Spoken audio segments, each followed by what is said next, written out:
स्वामी महाविद्यालय उदगीर दी पॉलिटिक्स चॅनलवर आपलं स्वागत आहे. आपण डिस्क्रिप्टिव्ह प्रश्नासाठी म्हणून मागच्या वर्षभर अभ्यास केला होता, पण आता विद्यापीठाने MCQ परीक्षा घेण्याचं ठरवलेलं आहे. आपण सर्वजण परीक्षेची तयारी करत आहात. आपल्या सर्वांना परीक्षेसाठी हार्दिक शुभेच्छा.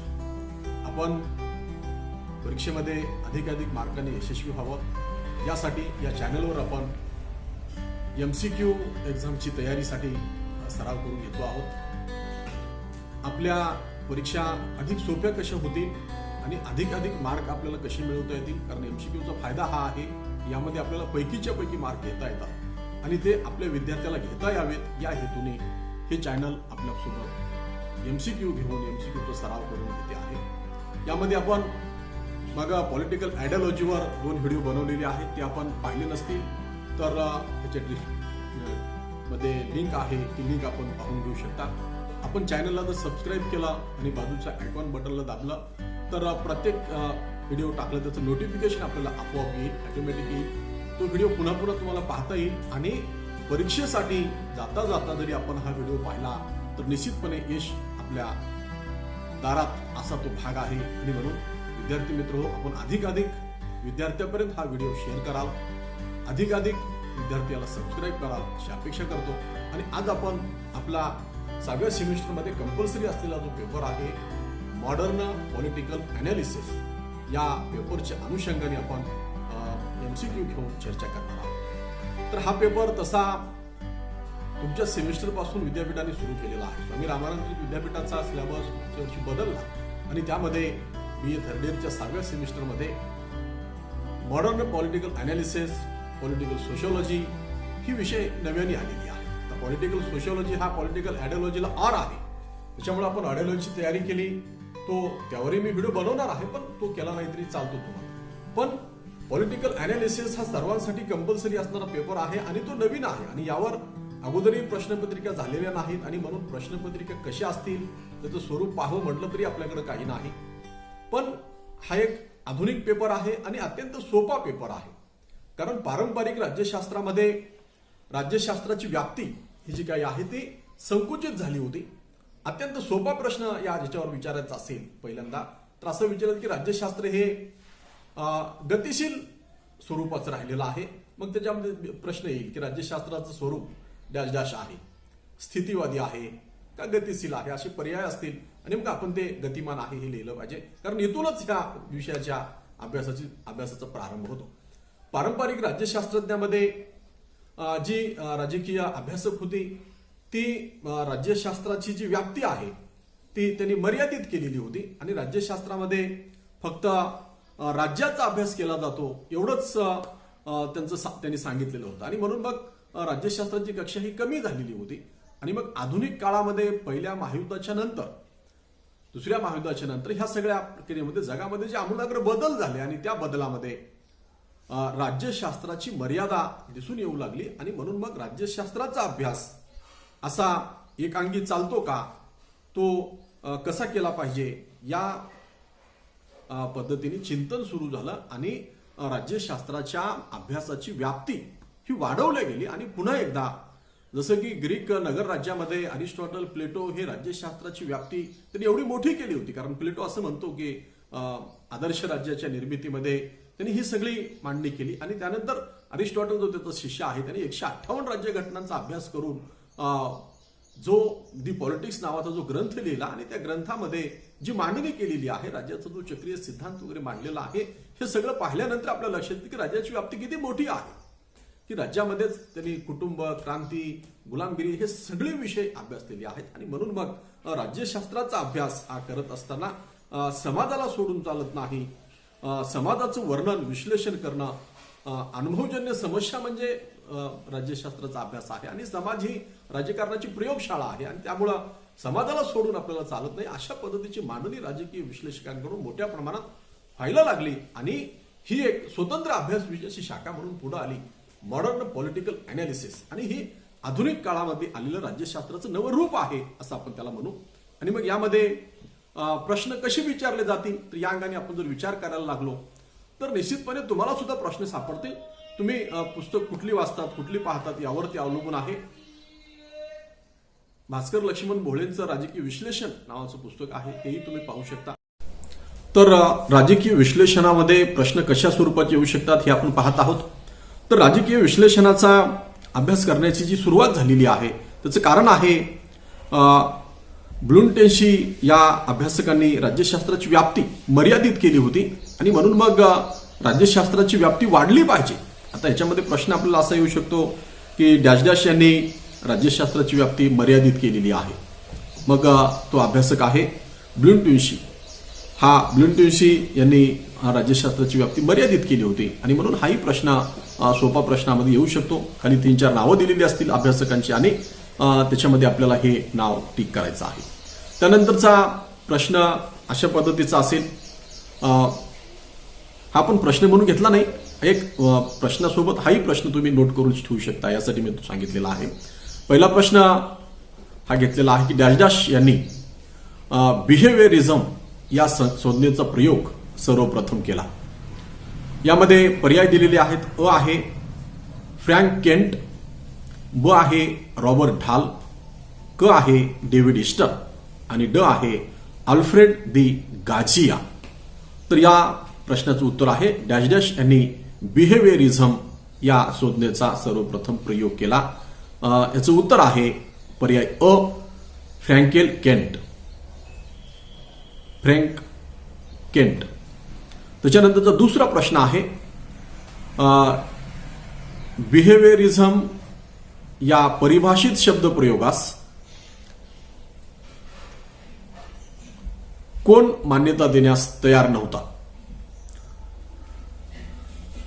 प्रश्न लक्षपूर्वक ऐका. बिहेवियरिझम या परिभाषिक शब्दप्रयोगास कोण मान्यता देण्यास तयार नव्हता. पर्याय अ आहे डेव्हिड ईस्टन, पर्याय ब आहे फ्रँक केंट, पर्याय क आहे रॉबर्ट ढाल, पर्याय ड आहे यापैकी नाही आणि याचं उत्तर आहे डेव्हिड ईस्टन. David Easton. त्यानंतरचा तिसरा प्रश्न आहे टिंबटिंब या अभ्यासकांनी वर्तनवादाला निषेध आंदोलन म्हटले आहे किंवा टिंबटिंब अभ्यासक वर्तनवादाला निषेध आंदोलन मानतो. तर याचा पहिला पर्याय आहे डेव्हिड ईस्टन, ब आहे रॉबर्ट ढाल आणि क आहे अल्फ्रेड दी गाझिया आणि ड आहे फ्रँक केंट. तर याचं उत्तर आहे रॉबर्ट ढाल. रॉबर्ट ढाल या अभ्यासकांनी या आंदोलनाला, वर्तनवादी आंदोलनाला निषेध आंदोलन असं म्हटलेलं आहे. आलं लक्षात. यानंतरचा चौथा प्रश्न आहे वर्तनवादी आंदोलनाची सूत्रे डॅश डॅश देशातील राज्यशास्त्रज्ञाकडे होती. पर्याय अ आहे अमेरिकन, पर्याय ब आहे इंग्लंड, पर्याय क आहे फ्रेंच आणि पर्याय ड आहे जर्मन. तर याचं उत्तर आहे अमेरिकन. वर्तनवादी आंदोलनाची सूत्र ही अमेरिकन देशातील राज्यशास्त्रज्ञाकडे होती, हे आपण लक्षात घेतलं पाहिजे. त्यानंतरचा पाचवा प्रश्न आहे पारंपरिक राज्यशास्त्रात डॅश डॅशचा अभाव होता. पर्याय अ आहे वस्तुनिष्ठता, पर्याय ब आहे प्रयोगजन्यता आणि पर्याय क आहे निरीक्षण क्षमता आणि पर्याय ड आहे वरील सर्व. आणि या प्रश्नाचं उत्तर आहे वरील सर्व. जे आपण जर प्रश्न अशा पद्धतीचा असेल तर मी मागच्या व्हिडिओमध्ये सुद्धा हे सांगितलेलं आहे पुन्हा की अशा प्रश्नाला पर्याय वरील सर्व असं त्याचं उत्तर असते. हे आपण लॉजिकली लक्षात घेऊन ते उत्तर टिक केलं पाहिजे. कारण प्रश्नपत्रिका आपण जेव्हा बारकाईने वाचतो तेव्हा आपल्याला ह्या गोष्टी सहजपणे लक्षात येत जातात. यानंतरचा सहावा प्रश्न आहे परंपरागत राज्यशास्त्राची अभ्यास पद्धती डॅश डॅश होती. पर्याय अ आहे ऐतिहासिक, ब आहे तुलनात्मक, पर्याय अ आहे ऐतिहासिक, ब आहे तत्वज्ञानात्मक आणि क आहे वर्णनात्मक संस्थात्मक आणि पर्याय ड आहे वरील सर्व. आणि याही प्रश्नाचं उत्तर आहे वरील सर्व. परंपरागत राज्यशास्त्राची अभ्यास पद्धती ऐतिहासिक, तत्वज्ञानात्मक आणि वर्णनात्मक संस्थात्मक अशी होती आणि म्हणून या प्रश्नाचं उत्तर आहे वरील सर्व. त्यानंतर सातवा प्रश्न आहे वर्तनवादाने राज्यशास्त्राला टिंबटिंब प्राप्त करून देण्याची धडपड केली. पर्याय अ आहे शास्त्रीयत्व, पर्याय ब आहे अंधश्रद्धत्व, पर्याय क आहे पारंपरिकत्व आणि पर्याय ड आहे यापैकी नाही. आणि याचं उत्तर आहे शास्त्रीयत्व. वर्तनवादांनी राज्यशास्त्राला एक शास्त्रीय स्वरूप प्राप्त करून देण्याचा प्रयत्न केलेला आहे आणि म्हणून पारंपरिक राज्यशास्त्राचं रूप बदलून यामध्ये प्रयोजनक पद्धतीचा अवलंब करून म्हणजे वर्तनवादामध्ये अनेक प्रयोग केले गेले किंवा मानवी वर्तनाचा अभ्यास सुद्धा आपल्याला त्याच्या निरीक्षणावरून करता येतो. त्याचं निरीक्षण जर आपण केलं, कुठल्या काळात माणूस कशा पद्धतीने वर्तन करतो, त्याचा स्वार्थ त्याला काय वर्तन करायला भाग पाडतो, या पद्धतीचा अभ्यास करून आपण ते निरीक्षण नोंदवू शकतो. आणि म्हणून वर्तनवादांनी राज्यशास्त्राला एक शास्त्रीयत्वाचं स्वरूप प्राप्त करून दिलेलं आहे, हे आपण लक्षात घेतलं पाहिजे. त्यांची धडपड हीच होती की याला शास्त्रीय स्वरूप मिळालं पाहिजे, वैज्ञानिक दृष्टिकोन याच्यामध्ये आला पाहिजे आणि याला अधिकाधिक अचूक निष्कर्षापर्यंत राज्यशास्त्रज्ञ गेली पाहिजेत, हा त्याचा हेतू होता. त्यानंतर 8वा प्रश्न आहे शिकागो विद्यापीठातील डॅश डॅश यांनी प्रयोगशीलतेचा पुरस्कार केला. पर्याय अ आहे मेरियम, पर्याय ब आहे व्हिवोकी आणि पर्याय क आहे हर्बर्ट सायमन, पर्याय ड आहे वरील सर्व. आणि याचं उत्तर आहे वरील सर्व, पर्याय ड. त्याच्यानंतरचा 9वा प्रश्न आहे खालीलपैकी विचारवंत वर्तनवादाच्या खालीलपैकी कोणता विचारवंत वर्तनवादाच्या शिकागो संप्रदायातील नाही, असा तो प्रश्न आहे. प्रश्न पुन्हा एकदा लक्षपूर्वक ऐका. खालीलपैकी डॅश डॅश किंवा कोणता विचारवंत वर्तनवादाच्या शिकागो संप्रदायातील नाही. पर्याय अ आहे अल्मंड, गॉब्रियन अल्मंड, पर्याय ब आहे हर्बर्ट सायमन आणि पर्याय क आहे मेरियम आणि पर्याय ड आहे अरिस्टॉटल. तर याचं उत्तर आहे अरिस्टॉटल, पर्याय ड. कारण शिकागो संप्रदायामध्ये हे तिन्ही विचारवंत आहेत. आमंड आहे, हर्बर्ट सायमन आहे आणि मेरियन आहे. हे तिन्ही विचारवंत यांचा एक शिकागो संप्रदाय होता आणि म्हणून ह्या संप्रदायामध्ये असलेले अजून काही 2-4 विचारवंत आहेत. व्हिवोकी सुद्धा या संप्रदायामधलेच आहेत, त्याच्यामुळे ते सुद्धा नाव यामध्ये असू शकते आणि म्हणून ते बघून आपण उत्तर लिहायचं आहे. यानंतरचा पुढचा प्रश्न असू शकतो. प्रश्न क्रमांक आहे 10. ह्युमन नेचर इन पॉलिटिक्स या ग्रंथाचा लेखक. पर्याय अ आहे ग्रॅम वलस, ब आहे आर्थर बेंटले आणि क आहे कार्ल मार्क्स आणि ड आहे यापैकी नाही. आणि याचं उत्तर आहे पर्याय अ ग्रॅम वॉलस. त्याच्यानंतर 11वा प्रश्न आहे दी प्रोसेस ऑफ गव्हर्नमेंट हा आर्थर बेंटलेचा ग्रंथ डॅश डॅश साली प्रसिद्ध झाला. पर्याय अ आहे 1908, पर्याय ब आहे 1909 आणि पर्याय क आहे 1910 आणि पर्याय ड आहे 1907 आणि याचं उत्तर आहे पर्याय अ 1908. तर आपण हे लक्षात घेतलं पाहिजे की यामध्ये पुस्तकाचं नाव दिलेलं आहे, पुस्तकाच्या लेखकाचं नाव दिलेलं आहे आणि इसवी सन विचारलेलं आहे. आणि आपण जर थोडा विचार केला तर यावर दुसरा प्रश्न सुद्धा आपल्याला तयार करता येतो. जसं की वरचा प्रश्न होता ह्युमन नेचर इन पॉलिटिक्स या ग्रंथाचा लेखक कोण, तसं इथं सुद्धा दी प्रोसेस ऑफ गव्हर्नमेंट या ग्रंथाचा लेखक कोण असाही प्रश्न विचारला जाऊ शकतो. त्यामुळे यामध्ये आपल्याला 2 प्रश्न तयार होतात. आणि मग ही दोन्हीही ग्रंथ जी आहेत ती 1908लाच प्रकाशित झालेली आहेत. आणि मग तिसऱ्या सेटमध्ये हा प्रश्न असा असू शकतो की कुठली 2 ग्रंथ 1908ला प्रकाशित झाली, तर त्याच्यामध्ये मग ह्या 2 ग्रंथांची नावं पर्यायामध्ये दिलेली असतील. म्हणजे प्रश्न पर्यायामध्ये तरी उत्तर दिलेलं असते किंवा पर्यायामध्ये दिलेलं उत्तर प्रश्नामध्ये विचारून अशा पद्धतीने आलटून पालटून प्रश्न विचारले जातात. आणि त्यामुळे आपण प्रश्नपत्रिकांचा सराव केल्यानंतर निश्चितपणे आपल्या सुद्धा हे लक्षात आल्याशिवाय राहत नाही. त्याच्यानंतर 12वा प्रश्न आहे वस्तुनिष्ठतेशिवाय पर्याय नसल्याचा निर्वाळा 1909 मध्ये अमेरिकन पॉलिटिकल सायन्स कन्व्हेन्शन मधील भाषणात डॅश डॅश यांनी दिला. पर्याय अ आहे लॉर्ड ब्राइसने, पर्याय ब आहे आर्थर बेंटलेने आणि पर्याय क आहे ग्रॅम वॉलसने, पर्याय ड आहे मिरियमने. तर याचं उत्तर आहे पर्याय अ लॉर्ड ब्राईसने. आता यामध्ये वस्तुनिष्ठतेशिवाय पर्याय नसल्याचा निर्वाळा 1909 मध्ये अमेरिकन पॉलिटिकल सायन्स कन्व्हेन्शन मधील भाषणात डॅश डॅश यांनी दिला असा प्रश्न विचारलेला आहे. पुढच्या प्रश्नामध्ये असा निर्वाळा कुठल्या इसवी दिला हाही विचारला जाऊ शकतो आणि मग 1909 पर्यायामध्ये येऊ शकतात पर्याय असे. म्हणजे अशा पद्धतीने प्रश्न एका प्रश्नाची 3-3, 4-4 प्रश्न आपल्याला करता येऊ शकतात आणि ती आपण करून ठेवली पाहिजे. म्हणजे वेगळ्या प्रश्न शब्द बदलून जरी विचारले तरी आपल्याला उत्तर अचूकपणे शोधता आलं पाहिजे. यानंतरचा 13वा प्रश्न आहे राजकीय विचाराचे राजकीय सिद्धांत व राजकीय तत्वज्ञान असे 2 भाग आहेत. हे मत डॅश डॅश यांचे आहे. पर्याय अ आहे लिओ स्ट्रॉस, पर्याय ब आहे लॉर्ड ब्राईस, पर्याय क आहे मिरियम आणि पर्याय ड आहे सायमन. तर या प्रश्नाचं उत्तर आहे लिओ स्ट्रॉस.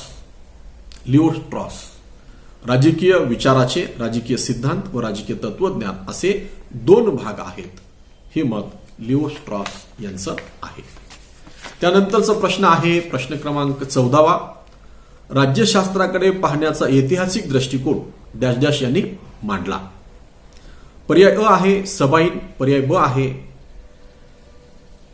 कॅटलिन, पर्याय क आहे लिओ स्ट्रॉस, पर्याय ड आहे फ्रेडिश. तर आणि या प्रश्नाचं उत्तर आहे सबाइन, पर्याय अ. त्याच्यानंतरचा 15वा प्रश्न आहे डॅश डॅश यांनी समाजशास्त्रीय दृष्टिकोनात राज्यसंस्थेबरोबरच समाजसंस्थेचा अभ्यास व्हावा असा आग्रह धरला. पर्याय अ आहे कॅटलिन, पर्याय ब आहे सबाइन, पर्याय क आहे फ्रेडिश आणि पर्याय ड आहे लिओ स्ट्रॉस. याचं उत्तर आहे पर्याय अ कॅटलिन. 16वा प्रश्न आहे राज्यशास्त्राकडे पाहण्याचा समन्वयवादी दृष्टिकोन डॅश डॅश यांनी मांडला आणि पर्याय अ आहे फ्रेडिश, पर्याय ब आहे सबाइन, पर्याय क आहे जबरसन आणि पर्याय ड आहे यापैकी नाही. आणि याचं उत्तर आहे पर्याय अ फ्रेडिश, FREDRICH फ्रेडिश. त्याच्यानंतरचा 17वा प्रश्न आहे स्वायत्त दृष्टिकोन डॅश डॅश यांनी मांडला. पर्याय अ आहे जेक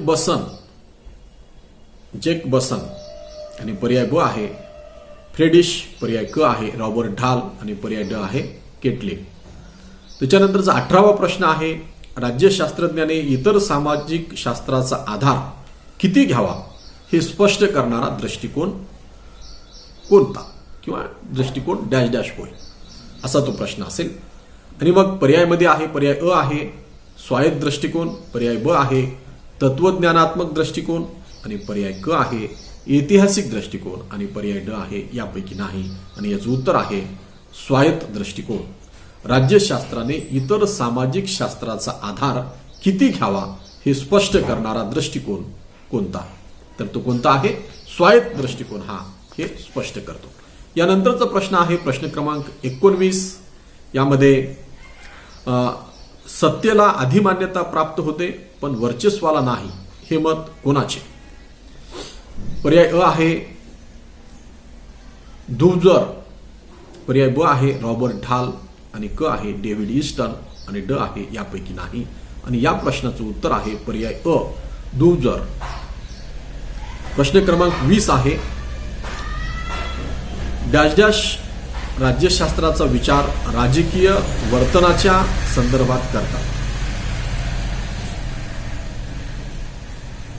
पर्याय अ आहे ट्रूमन, पर्याय ब आहे रोडी, पर्याय क आहे ग्रीनी आणि पर्याय ड आहे अँडरसन. आणि या प्रश्नाचं उत्तर आहे ट्रूमन हे राज्यशास्त्राचा विचार राजकीय वर्तनाच्या संदर्भात करतात. प्रश्न आहे टिंबटिंब हे राज्यशास्त्राचा विचार राजकीय वर्तनाच्या संदर्भात करतात. त्याच्यानंतरचा 21वा प्रश्न आहे द स्टडी ऑफ पॉलिटिक्स हा ग्रंथ डॅश डॅश यांचा आहे. हा ग्रंथ पर्याय अ आहे डूझर, पर्याय ब आहे रूडी, पर्याय क आहे एडरसन आणि पर्याय ड आहे रॉबर्ट डाल. तर याचं उत्तर आहे पर्याय अ डूझर. तर अशी 21 प्रश्न आपण घेतलेली आहेत. ही पहिल्या प्रकरणावर आणि दुसऱ्या प्रकरणावर ही प्रश्न आहेत. यानंतरची 2 प्रकरण राहतात, राजकीय नेतृत्व आणि राजकीय पक्ष. राजकीय पक्ष आपण तसा अभ्यासलेला आहे, पण राजकीय नेतृत्व अभ्यासलेला नाही. त्यावर सुद्धा आपण प्रश्न घेऊ. आज आपण इथंच थांबू. धन्यवाद विद्यार्थी मित्रांनो. जय हिंद, जय महाराष्ट्र.